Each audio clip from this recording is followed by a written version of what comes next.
What's happening, guys? Braden and I are going to see Across the Spider-Verse. There's the poster.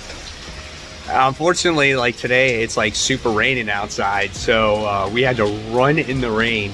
But we're about to go in the theater, and we're gonna get our snacks. And when we come out of this thing, we'll give you our thoughts, because a lot of people are asking me if I actually saw the movie. And we finally got a chance to go see it today, right before we leave for our South Carolina trip. So we'll see you in a little bit. All right, guys, so we are back, and we just saw Across the Spider-Verse after it being out for what, 2 weeks, right? I think so. Yes. So Braden and I walked out of the theater, and we didn't say anything to each other. It was pouring on the way inside. We get outside, it's like it never rained out here. But anyway, I gotta ask you, what did you think of the movie? Probably one of the best movies I've ever seen. That is huge right there. And this is a kid that doesn't really, he likes comics, but he's not like super into them because you're more into video games, right? Mm-hmm. But for him to say that, that is absolutely huge right there. And me, I can honestly say that whatever we have to do as comic fans to get that in the comics, we have to do that. Somehow that has to be created. And I love Peter Parker, and I love all the other Spider-Man, but Miles Morales by far is the new Spider-Man, obviously, for this generation. And again, we have to get these kids into these comic books. But the movie in itself was astronomical. It was so good. I love the first one, but I like this one better. Yeah. Why did you like this one better?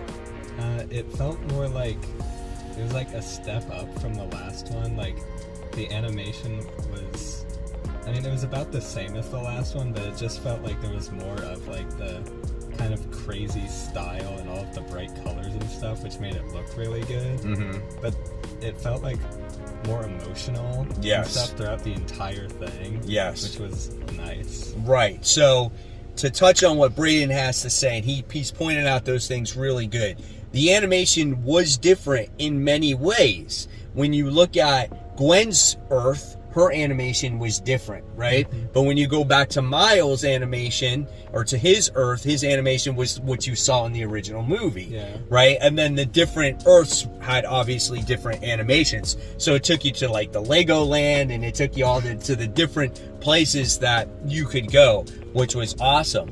Now, you talked about emotion, right? So the movie was very emotional because it's all these different movies in one.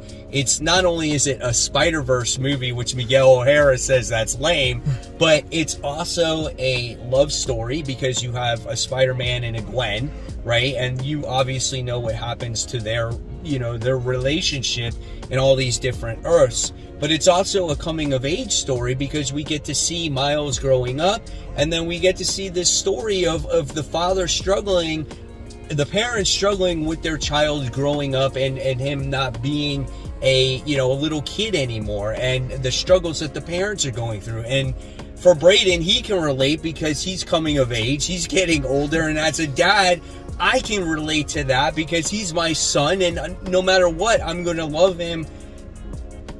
It's getting me emotional.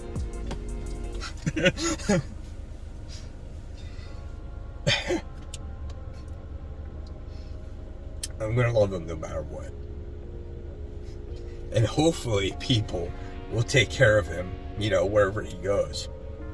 So, in that scene, it hit me really hard.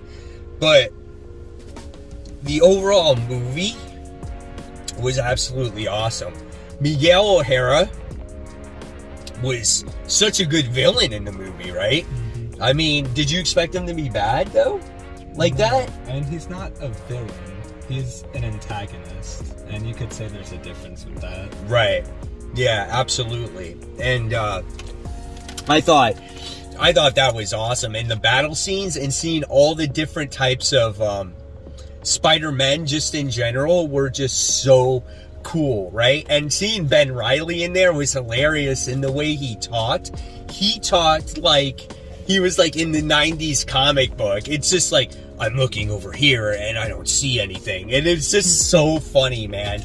But there were so many great things. And I totally forgot while watching this. I'm like, man, this movie is going on quite a long time. And it doesn't look like there's an end in sight. Not even remembering there's another movie because I got so lost in it. Yeah. And so, you know, spoiler, like at the end, we get reintroduced to the Prowler, but it's not Aaron, not Uncle Aaron, but it's Miles himself. Mm-hmm. So it was such a good movie all the way around in any way, shape, or form. If Sony has done anything right, it's made these Miles Morales movies. I think it's so good. And all the other Easter eggs in there was great because we got to see the like from the other movies and all that other stuff. And they called out the MCU at one point at, like, I don't even know when, at the start of the movie, I think it was, they called out the MCU. Yeah, it's just great, man. It's just an overall awesome experience. And you know, this is a movie that needs to get kids into comics. Like, we need to make these comics just like that movie so kids can go to the shops and be like, I want to read Miles Morales, I want to read these Spider-Man characters. And just all the different little Easter eggs out there was so good. So at the end of the day, I definitely recommend this movie. This is an A+, probably one of the best movies, not only of the year for me, but just, you know, almost in my entire life. This was so good, and that says a lot, you know, because when you have your childhood hero show up on the screen for the first time, it moves you, right? And that happened with the Tobey Maguire movies. And then we've had Tom Holland. And then we had the first Miles Morales movie where you're like, wow, that was really good. But they went out of their way to just throw everything in your face, and it just hit on all levels. So really, really good. Anything else to add before we close this whole thing out? I don't think I have anything else to add, so. Okay, that's cool. So yeah, I'm definitely looking forward to the next one. And I think it's coming out like soon. Like, I think it's in less than a year. Yeah, I think so. But all the characters are great. Spider-Gwen, Miguel O'Hara, who is what's his name? Spider-Man 2099. Yeah, but what's the actor? He's your actor's name. He's your guy from your birthday. Oscar Isaac. Yeah, Oscar Isaac. He did really good. And Haley Steinfeld did really good as Spider-Gwen as well. So everyone did great. I'm going to shut up now. Great movie. Go see it if you haven't seen it yet. It was full again. So, yeah. So that's it, guys. So that's all we have for you. Next stop, we're leaving for South Carolina. And hopefully I'll bring you some videos there and some comic shops and stuff like that. And, of course, guys, as always, I'll leave you more content right in between Braden and myself. And, of course, as always, keep buying, keep collecting. Always read those comics, but go see this movie on top of it. So, guys, we'll see you real soon. Take care. See ya.